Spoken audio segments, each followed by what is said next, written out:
2 ayda bir yapmayı planladığımız bu webinarlar yabancı konuşmacıların konuk edildiği tartışmalı konular üzerine olacaktır.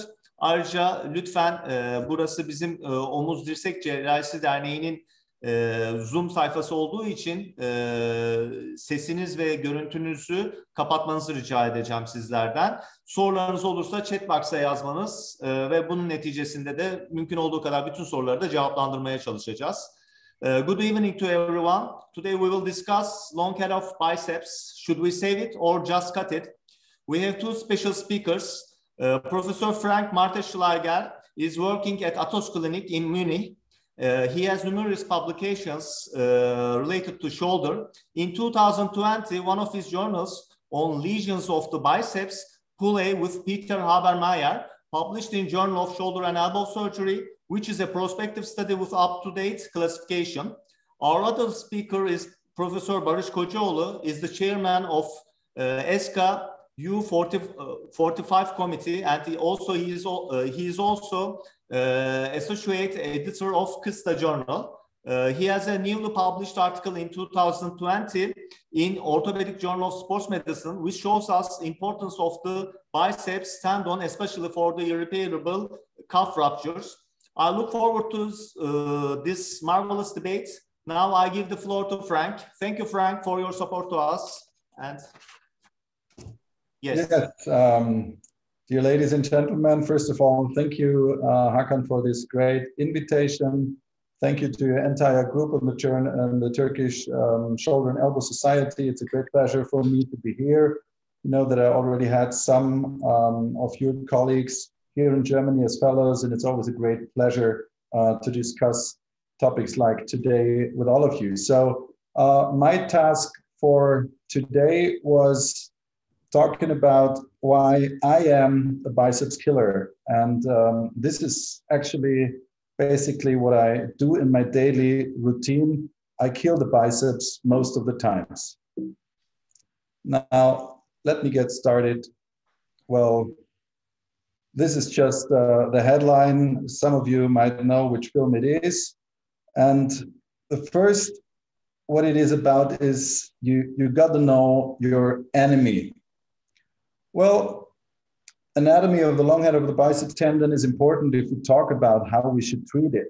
It has an it has an extra-articular portion. It has an innervation from the musculocutaneous nerve. The blood supply comes from the suprascapular artery, the circumflex artery from the deep brachial artery. And we have this proximal neurofilament fibers, as you can see here in the right down corner. And this can have an influence on ongoing pain if we do not kill the biceps, if we want to take the biceps and maybe later even use the biceps. This is an important thing to know. It's also very important to know about the normal variance around the biceps tendon. This is a study from Buford in 1994 already. He showed that there can be a sublabral foramen in about 12% of the population. 75% in these 200 shoulders had a cord-like MGHL, as you can see in the middle picture, and what he called a Buford complex, a missing labrum, and this cord-like MGHL on the right-hand side. Then on the other side, you have to know what is the pulley system if we talk about the biceps tendon. And this is this area around the biceps tendon before it enters the groove, which is the medial coracohumeral ligament, the lateral coracohumeral ligament, the supraspinatus, the subscap, and the superior glenohumeral ligament, which you can see spanning nicely in this anatomic picture on the right downside. Well, let me talk shortly about the function of the long head of the biceps tendon. There was a long discussion if this function is like to depress the humeral head down, and if you cut the biceps, you will have a superior migration. This is why I put in this study from the group around Peter Millett in Vail, Colorado. They did this nice fluoroscopic study, and they could show that even if you cut the biceps tendon, they compared tenotomy versus normal shoulders, and they showed that this has no significant effect on in vivo glenohumeral kinematics. So this is not true that the biceps is needed in order to centralize the humeral head in the joint. And I think this is important to know. Why do I kill the biceps tendon? I think this is clear. The biceps is a troublemaker. What trouble can the biceps make? It can have a partial tear, like you can see on the left upper side. It can have a complete tear, like you can see on the left lower side. Also instability, middle, the superior ones here is a slap lesion, as you know. On the down side here, this is a pulley lesion where the biceps is even slipping into the torn subscapularis. And then on the right side, you can have different inflammations here down at the groove or here up at the slap region. So these are all problems the biceps can make. And this is why I call it a troublemaker. Just shortly about the classification of the slap lesions according to Snyder, you all know this lesions important. It's not rare that you can see these buckle handle tears, and it should be clear how you have to treat it. In this case, you cannot save the biceps because it's even torn into the tendon up here. And I think this is quite clear. Types 1 can be debrided, and in all the others, usually we do a tenotomy or a tenodesis. This, according to Mefford and Powell, this is, let's say, what is done afterwards. Like they said, of course, these slap lesions can go down into the labrum anteriorly, it can go down posteriorly, and this is nothing which you have to know, like in terms of type number 896. You just have to know that this exists and how to treat it, because of course, if you have a injury of the labrum as well, you don't only have to treat the biceps and the slap region, you also will have to treat the labrum and maybe do a Bankert repair. Regarding, it always depends on the clinic of the patient, of course. Well, let's go further to the pulley lesions, as you can see on this side here. Again, the long head of the biceps, the humeral head, the subscap, and the fraying of the superior glenohumeral ligament here. Here you can see a superior tear of the subscapularis, and this is on the lateral side, the frayed long head of the biceps and the tearing of this lateral coracohumeral ligament and the subscapularis. If you're looking at this Habermeyer classification that we used before 2020, the problem was that in all this classification that you can see here, it always had to be a defect of the superior glenohumeral ligament. And this is what we realized, that in many cases, we have an unstable biceps, we have a pulley lesion, but the superior glenohumeral ligament is intact. And this is why we made this new study in 100 shoulders that Hakan already mentioned. And we found, to make it simple, we found 3 groups. Either the medial part is torn, or the lateral part is torn, or you have both. And this is, let's say, the easier classification. You have a type 1, type 2, type 3, and then you can additionally classify your rotator cuff tears. What is the main problem if you keep the biceps alive? Well, we know these studies about slap repairs, and we know from Pascal Boileau that the subjective satisfaction after a slap repair was only 60 to 77% versus after Tenodesis, it was up to 100%.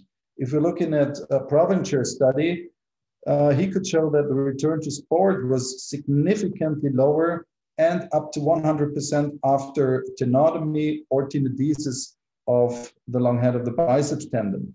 Then Patrick Dinar, and as he was still working with Stephen Burkhardt, they showed that especially in the group over 35 years, they showed significantly better results after long head of the biceps tenodesis compared to a slap repair. So I think this is what nowadays is basically done everywhere in Europe and all over the world.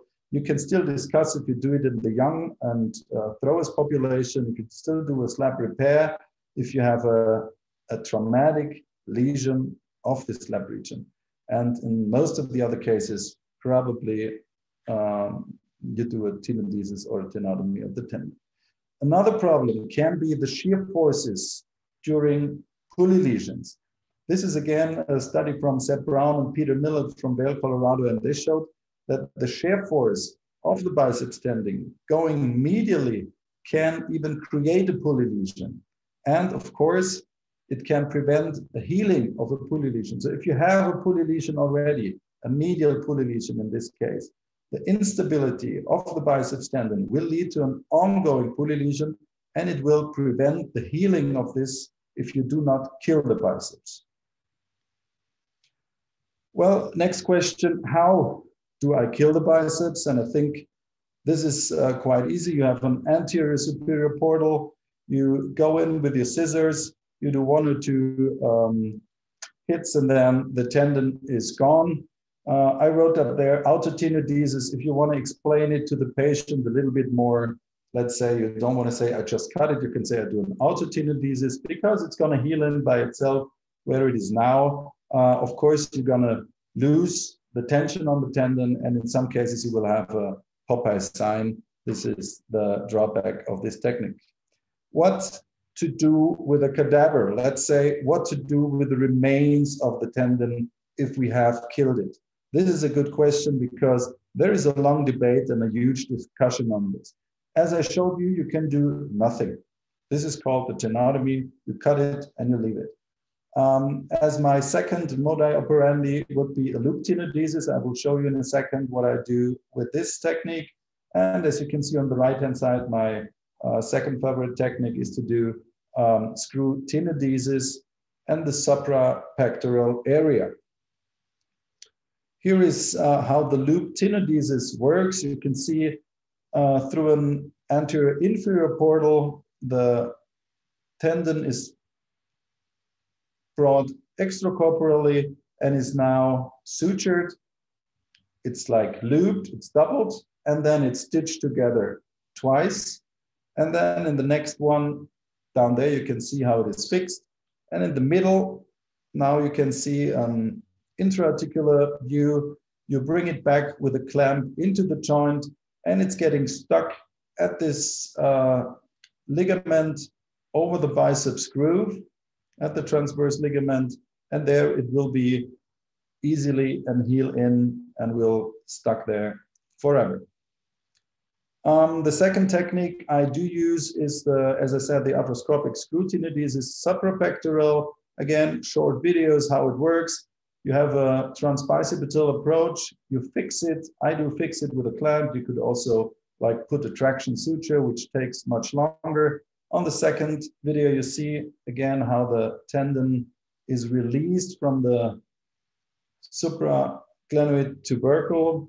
Then you prepare a little bit to find the right position in the groove for your screw. You put a guiding wire, you do a drilling, and then, as you see in the middle, a corkscrew. No, it's a swivel lock screw is used in this case to compress the tendon to the bone. And you can see on the right side, this is a quite stable technique and quite easy also. So outcomes regarding supra versus subpectoral. Why am I going for suprapectoral? When I was in Vail, Peter Millett was a big defender of subpectoral. I think suprapectoral, the visibility is much better. You can see better what you do in terms of outcomes and pain relief. This study could show that it's equal. There is no significant differences. However, they conclude that the open subpectoral tenodesis might carry a higher risk of complications because it is a more invasive technique and the visibility will not always be that clear. If we look at the biomechanics, we all know from Masaka already that interference screw, or like I showed, a swivel lock tenodesis had less cyclic displacement of the tendon, so it's a really rigid fixation of the tendon. From Osole, we know that interference screw showed superior load to failure than suture anchors. We did a study back when I was in university and tried this endo button technique. We could show that it's similar results biomechanically compared to this interference screw. However, of course, it's clear if you have a slippage of the tendon off the bone, and if you have an onlay technique like you have with this endo button technique, your tendon will be 5 millimeters, let's say, off the bone already. And if you use the screw tenodesis, it's still 12 millimeters inside the bone. So this is why nowadays I decide for a screw tenodesis if I want to use a screw. Biomechanics regarding the loop tenodesis, there is one study out comparing the loop tenodesis technique to a normal standard tenotomy technique. And of course, it shows that it has biomechanically a higher stability, the loop tenodesis, because it's stuck at this transverse ligament nicely. They could show this. And of course, the distalization of the tendon is minimized by this technique. So you will be able to prevent Popeye sign in most of the cases by using this technique if it's done properly. How do I decide about the fate of the cadaver, of the remain? How do I decide what I do with the tendon? Well, first, what are the goals of the tenodesis? You want to preserve or restore the length of the long head of the biceps. You want to avoid scarring. You want to avoid muscle cramping, what we sometimes can see in patients with tenotomies. You want to preserve the biceps and the elbow function. And the cosmesis in some patients is a big debate. So in my clinical practice, my indication for tenodesis is clearly if the patient wants it. So it's a matter of discussion with the patient. Especially this is true in the young and athletic population. It is true in older patients who still feel young and who will have a problem if you tell them, I cut your biceps and I just let it go. Okay, some do not want to understand this. And it can be for cosmetic reasons only. So it is important to talk to the patients. How about consequences regarding that killing? Well, if we're looking at this study and this editorial, which is brand new from Bill Mellon, JSES, I think this is very important because we did not see any differences, again, in outcomes, tenotomy versus tenodesis. So if you kill the biceps or not, the outcomes in tenodesis compared to tenodesis will not be different. However, of course, with tenotomy, we had more Popeye phenomenons, and this is what we already knew. However, these new studies on the right side, they could show that the Popeye was noted more often by the doctors than it was noted by the patients.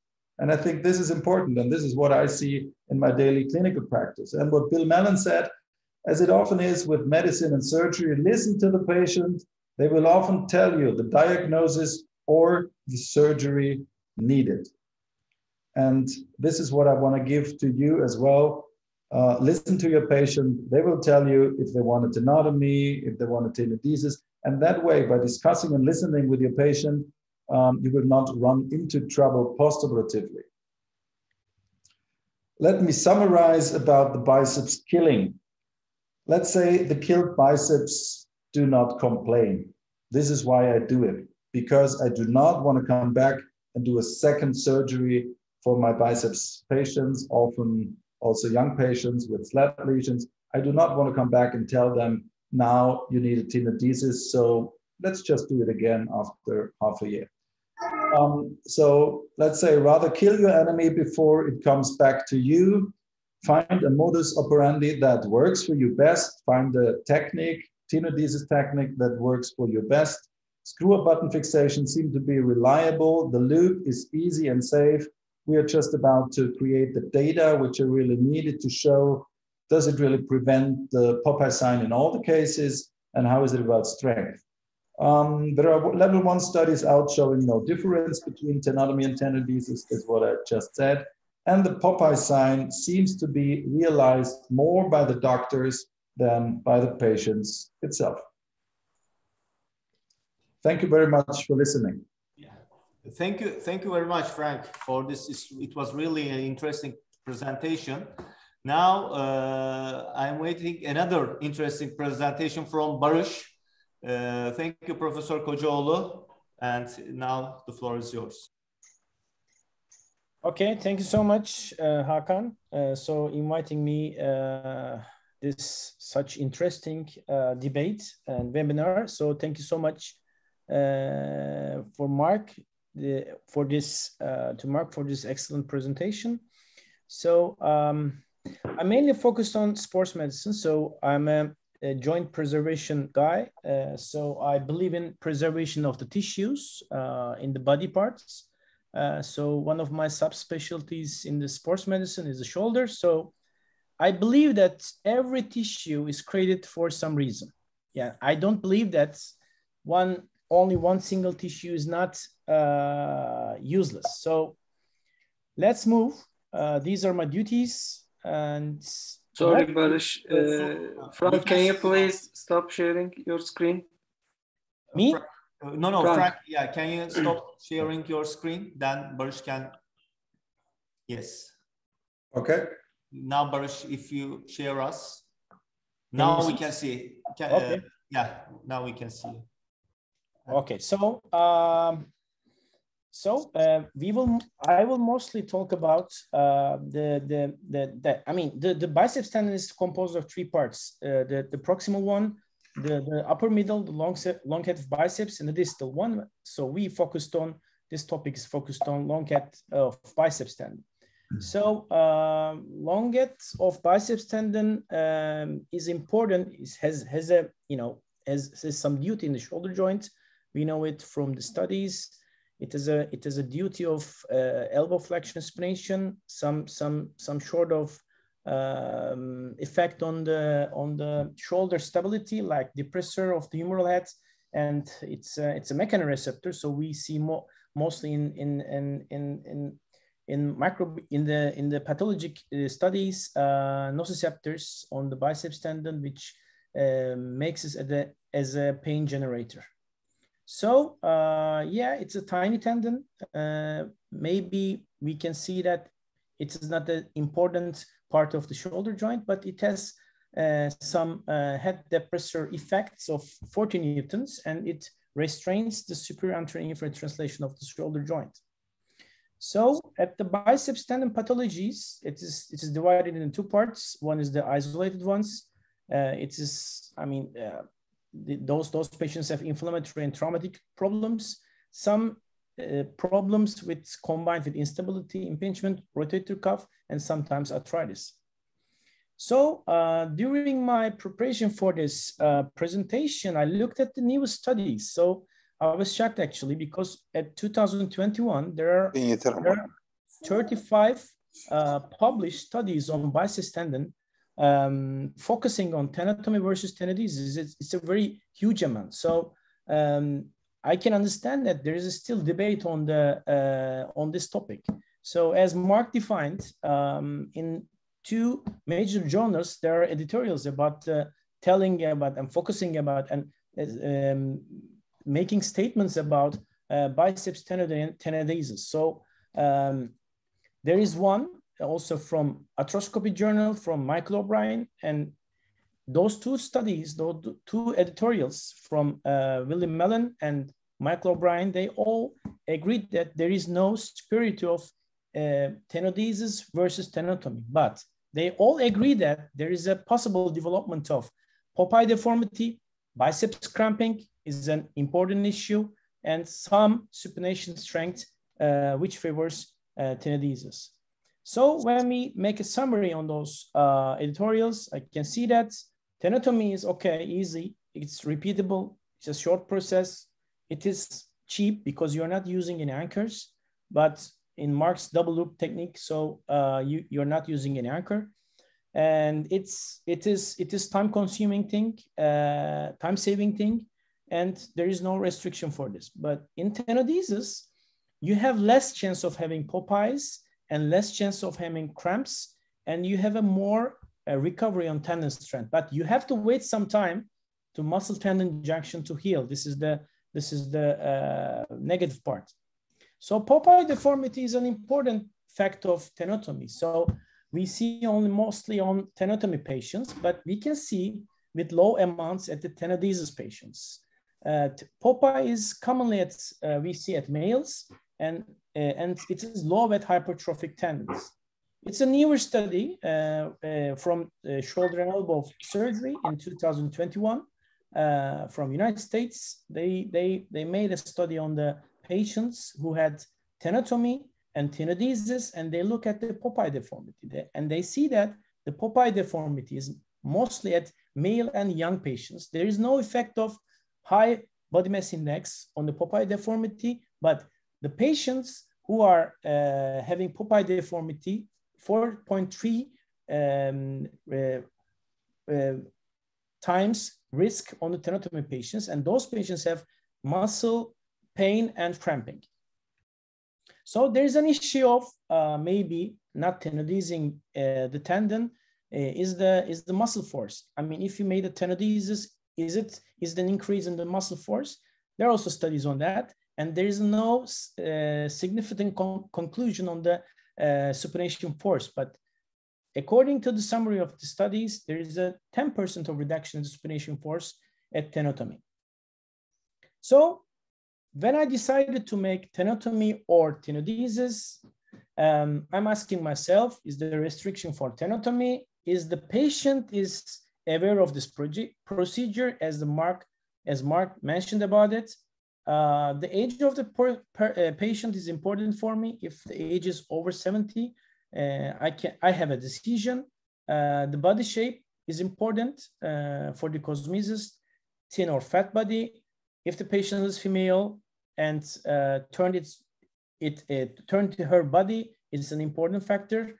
There are so many metrosexual men at around now. So, and also there's an issue of sports addiction. So if the age of the patient is over 70 years old, I do mostly tenotomy. But if it is below 70 years of age, I used to do a tenodesis. So I'm maybe inspired of North American surgeons that I had a fellowship at North America. So if the patient is over at collision athletes, I prefer to do tenodesis.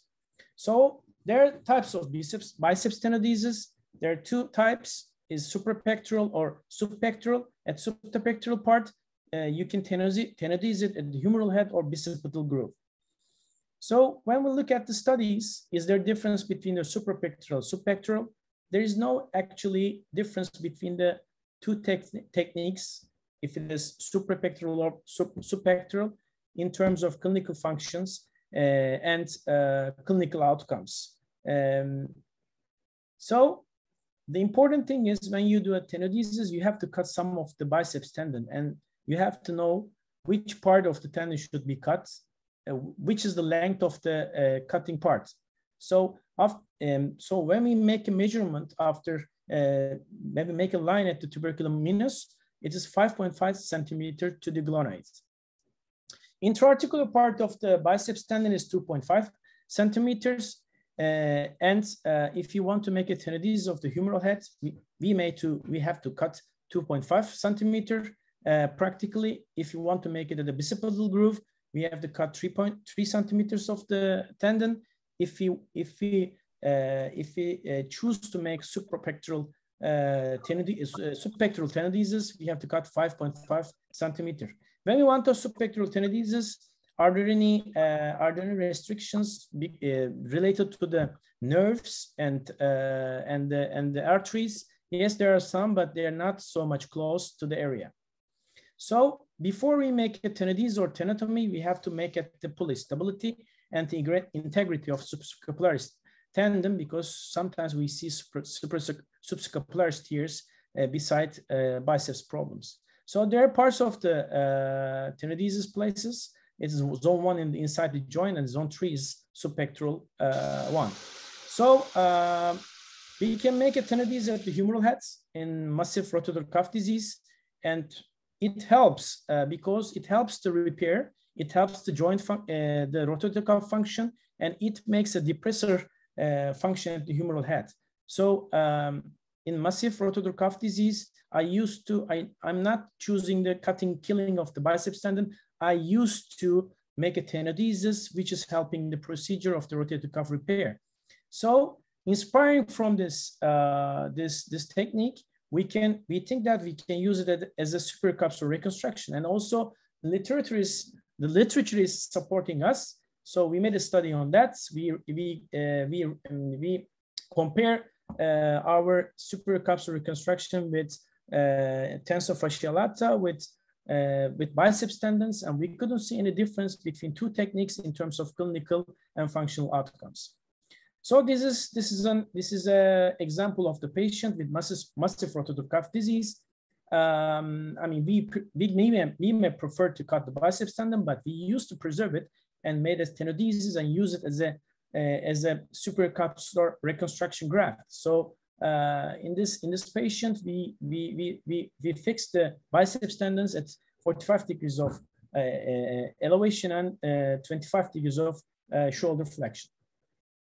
So in normal rotator cuff cases, I used to do tenodesis at the sulcus area.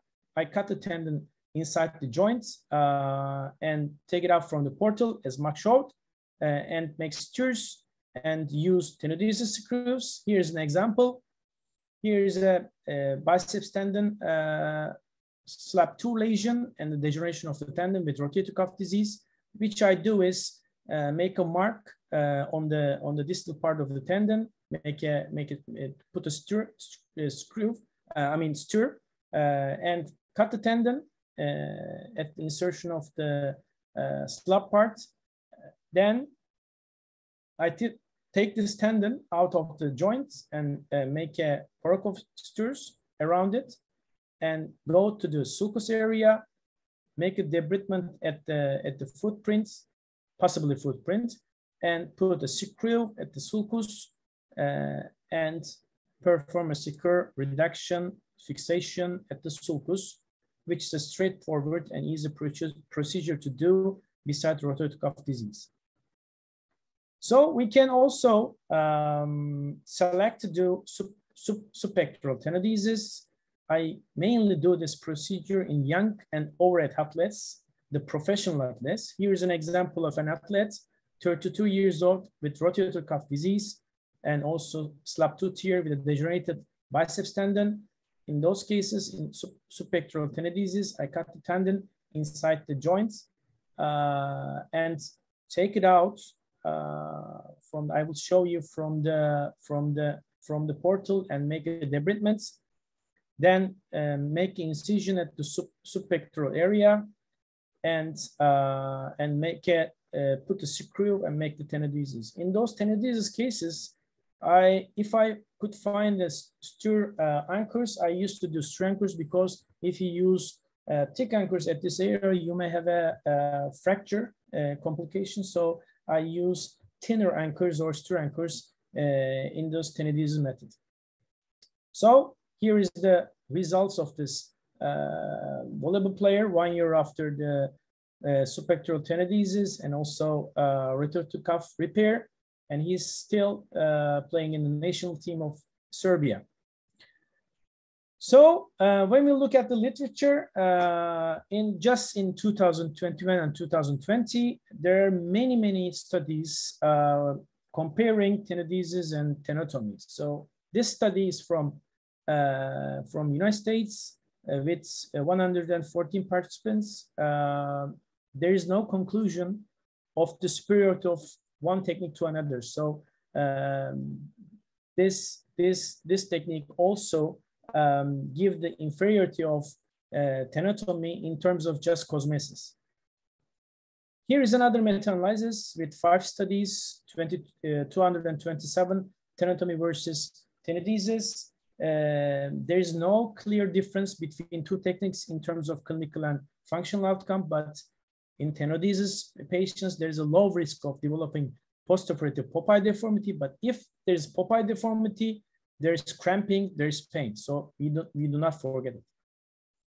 Here's another study in 2021 from Orthopedic Journal of Sports Medicine. It's a very big amount of studies inside for randomized controlled trials, level 1, 3 randomized controlled trials, 4 prospective core studies with level 2, 10 retrospective core studies, level 3 and 4. So the outcome is same. There is no difference between two techniques in the terms of clinical functional outcome, but there is a high risk of Popeye deformity. In those patients, there is high cramps, low constant scores, and low forearm supination strength. Yeah, we can do both, but I prefer to preserve it. I think every tissue should is created for a reason and should be fixed. Here's an example of another study. Same results. There is no superiority of one technique to another, but there is in the tenotomy case, in the tenodesis cases, there is low cosmetic deformity and Popeye appearance. So this is another paper from Arthroscopy Journal, latest issue.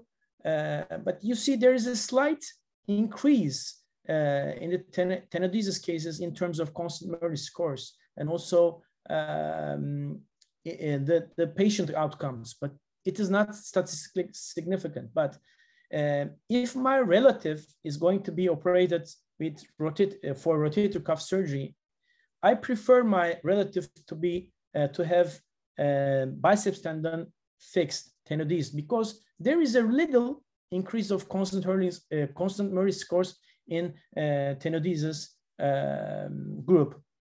So let's move to the sports medicine a bit. So tenodesis is also helpful for slap lesions for overweight athletes. So there is a highly trend on biceps tenodesis over slap repair. So you can use this method in young patients who are making overhead sports with a very good outcomes. So for conclusion, there is no difference in terms of clinical and functional outcome, but tenodesis has low risks of Popeye deformity, and in those patients, there is low cramps and low pain. So there is a little higher constant scores and little higher forearm supination strength, but the results is not significantly statistically significant. So you can use both, but my preference is to preserve the biceps, fix the biceps, because I'm a biceps lover. Thank you so much.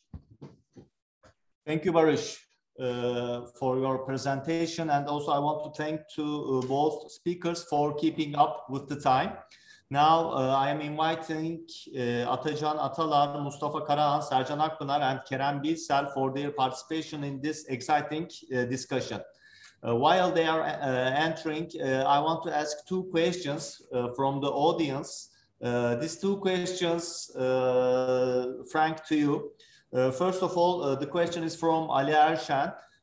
He is asking about loop tenodesis. Do you think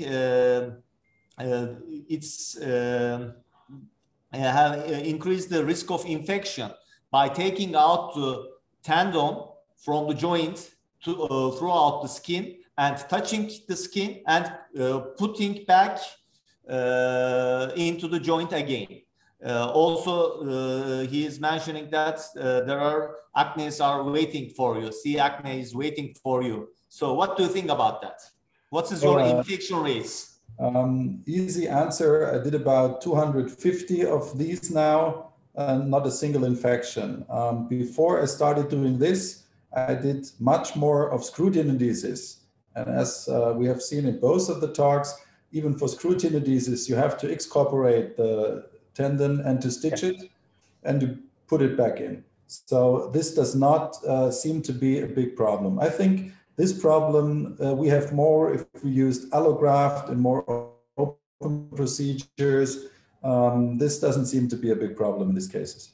Okay, thank you. And the last question from the audience, from Bülent Karslıoğlu. Suprapectoral biceps tenodesis. Do you think the pain, can the pain persist due to the tenosynovitis in the bicipital groove? What do you think about that? It is very important that you do, before you do your fixation, as you've seen, that you do a denervation of the entire groove. So I do an electrocautery denervation of the entire groove, because otherwise, and also of the tendon sheet, because otherwise you will have, you might have the problem of an ongoing inflammation in this part compared to when you do a subpectoral tenodesis. But also for the group of a suprapectoral, I did not have to revise because they have ongoing inflammation, and then I have to do a second subpectoral. So if you do it with a good denervation of your tissue that on both sides that you use, you don't find this problem. Now I leave the floor to our president Society of Turkish and Elbow. Thank you, Hakan. Yes. Thank you. Thank you, Frank and Barış, for your contributions. I have a question for Frank, and it's about the instability of the biceps, long cut of biceps. You have very good contributions to the literature, especially in 2015 and the newer one. But what do you think about the relation between subscapularis tear, the instability of the biceps tendon, and subscapularis problem? What is your experience and your approach to these patients? Thank you for this question. This is a very, very important question, I think, because to my opinion and in my experience, if you have a subscapularis tear, and even if it's only a superior part, like a Fox Romeo 1 or 2, then you still, in most of the cases, you have an unstable biceps tendon, and you have a problem of the superior glenohumeral ligament, let's say of the medial pulley sheet. In partial tears, and we also did a study on partial subscapularis tears, where you only have a split tear, what is a number 1, like a type 1 lesion in our classification, then the subscapularis at the lateral side to the groove and the superior glenohumeral ligament are very often completely intact. So you don't have to treat these. But I always say, if the direct sheet of the pulley system, which is the superior glenohumeral ligament, the coracohumeral ligament on the medial and on the lateral side, if this is injured, I treat the biceps. And in most of the subscapularis tears, you will see that this is injured medially, and I treat the biceps. Okay, thank you very much. And Sercan Akpınar, do you have any questions to our speakers? No question. It was a very nice presentation. Thank you to all speakers. Everything was told and everything is okay. Okay, thank you very much. And Professor Mustafa Karahan, we see that you are right, your house in the island. Yes, finally. No problem in the sea. So after crossing the waters. Okay, do you have any questions, sir? No, but I listened to both. I listened to Frank. I respect his experience, but I still try to preserve as much as possible. Maybe it's because of the age group that you want to do as little as possible. It's been very nice. Thank you, Frank. Mustafa, thank you very much for this comment. I think our talks and our, let's say, our opinion about treating the biceps was not really a battle, because we are both not real biceps killers. I mean, we kill the biceps, but in most of the cases, we reattach it, we fix it somewhere else. And this is basically what we both do. And so it cannot be a real battle, because I'm not doing lots of tenotomies anymore. Because when I did tenotomies in the younger years, I'm now doing a loop tenodesis, which is about the same simple and just preventing the Popeye sign. So it's not going to be a hard battle, I guess. So can I just want to, Barış. Okay, sorry. Yeah, go. I want to comment from Frank. I thought you finished it. Okay, I'm sorry. Sorry, no, you can go. Slap lesions. You talked about slap lesions, that you made a remark that you preserve them unless they are traumatic and fresh and young ones, because this is something that we have to repeat again, because traumatic slap is different from attritional slap lesion. What would you comment on this? I absolutely agree, and I think this is important. If you have a young patient, let's say following a shoulder dislocation, having a slap lesion type 5, okay, starting at the slap, going down all the way to labrum into a Bankert lesion. This is due to his dislocation he had a couple of days ago before he came to my office. And if I operate on him early, I can still reattach the labrum in all the positions and put a superior anchor. This is a problem which does not even involve the posterior part of the slab. And this is important to me because the most important fibers in most of the slabs is the posterior part. And as long as these are intact, you can put one single anchor to fix the anterior superior part of the slab region and you repair your labrum. And I have not a single young patient that I had to revise to a tenodesis in this group. We are just looking this up because I think this is important to show to the public that these can be treated by repair. This is something different, as you say, compared to older population. We have a chronic, let's say a chronic labral problem and a chronic slab tear. This is not gonna heal, this is dead tissue. Thank you. Barış, please. Barış, I think you have a question to Frank. Yes, Frank, thank you so much for the excellent presentation. So I need to add something to your comments. First of all, I haven't seen any infections after taking out the tendon outside the portal. And even if I use Tenodesis secreus, I never see any infections. So we have to clear it out. Second, in some overhead athletes, throwing athletes, we see adaptive slap lesions due to external rotation of the shoulder joints. So if we make a surgery to repair the slap lesion, we have chronic pain after the operation. So, I mean, it is not a routine to repair all the slap lesions. Some slap lesions are adaptive. So they get well with injections. Sometimes, if you don't believe or not, orthobiology is sometimes helping, cortisone is sometimes helping, and physical therapy is also helping.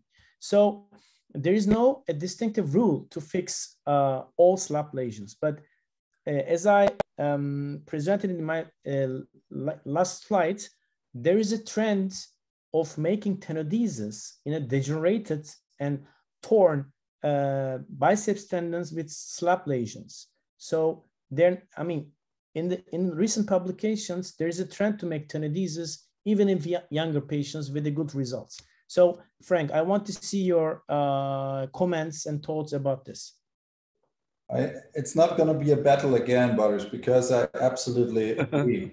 I like to talk very much because it's basically what I do in my daily clinical practice, and it's my opinion as well. I absolutely agree in this, let's say, in this overhead population.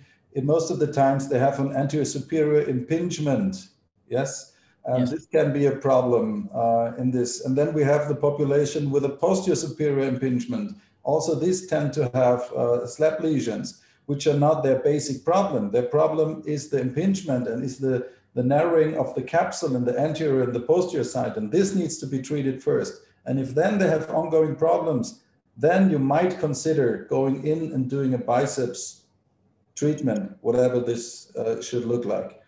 I absolutely agree. Thank you so much, Frank.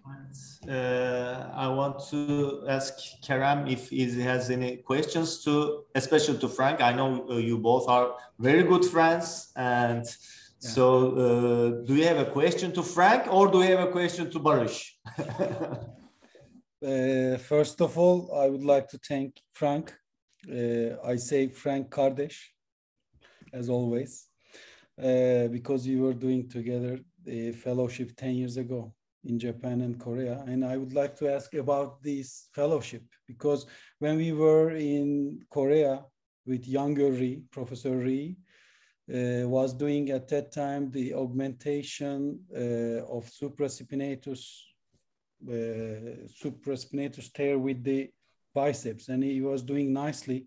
And we were expressed to see his excellent technique with Frank at that time.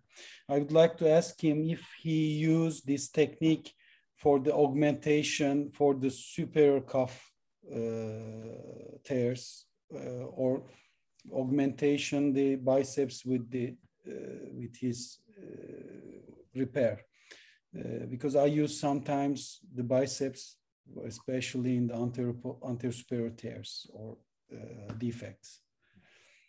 Teşekkür ederim kardeş. Great. First of all, I think this is bringing the discussion into the right direction, because when we talk about solving the biceps or even reusing the biceps, this is the new trends in shoulder surgery. Okay, it's not only about should I cut it or fix it, it's should I use it for something which might be meaningful.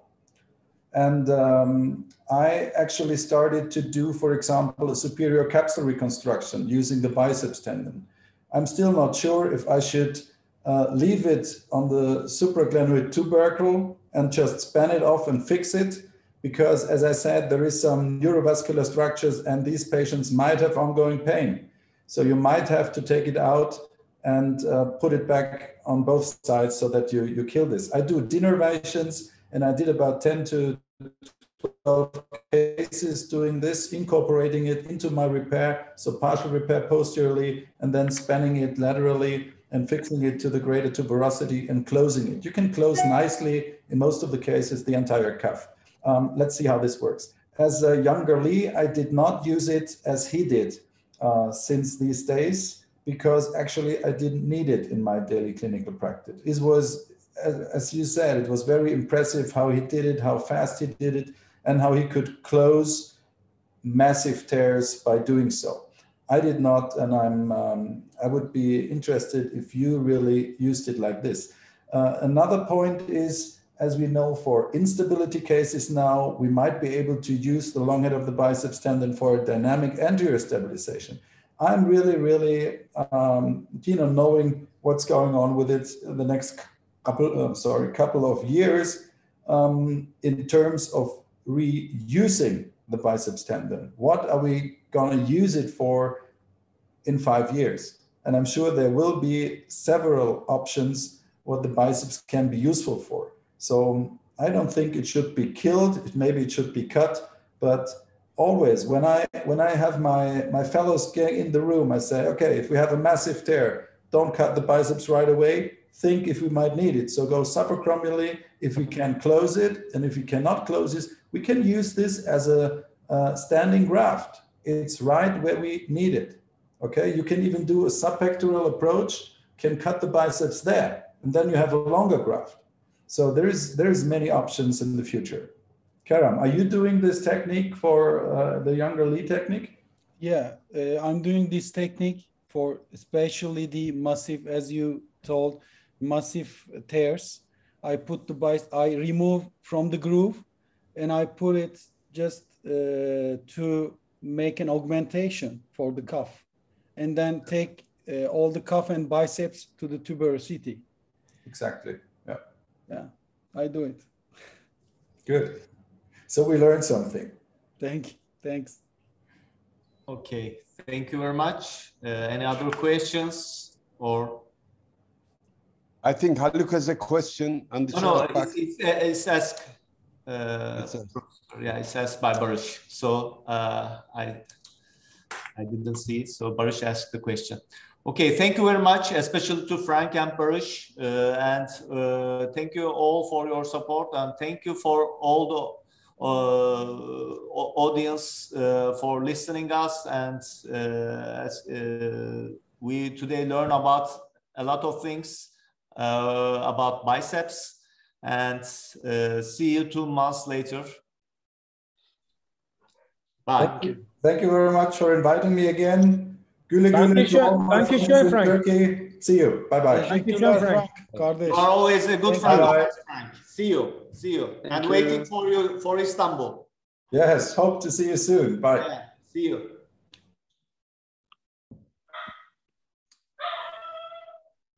Çok teşekkürler Hakan. Bu güzel moderasyon ve güzel sunumlar için arkadaşları da. 2 ay sonra daha bir kez daha güzel bir tartışmalı oturumla hepinizi tekrar davet etmek isteriz. Görüşmek üzere. Görüşürüz. Kendinize iyi bakın. Çok teşekkürler. Çok teşekkürler. Barış çok sağ ol. Görüşürüz. İyi akşamlar herkese. İyi akşamlar. Allah. Hakan. Kerem. Bir saniye. Kalalım istiyorsan Kerem. Atacan abi de kalabilir. Şey yapalım. Diğer herkes. Ben gideyim mi? Atacağım beni.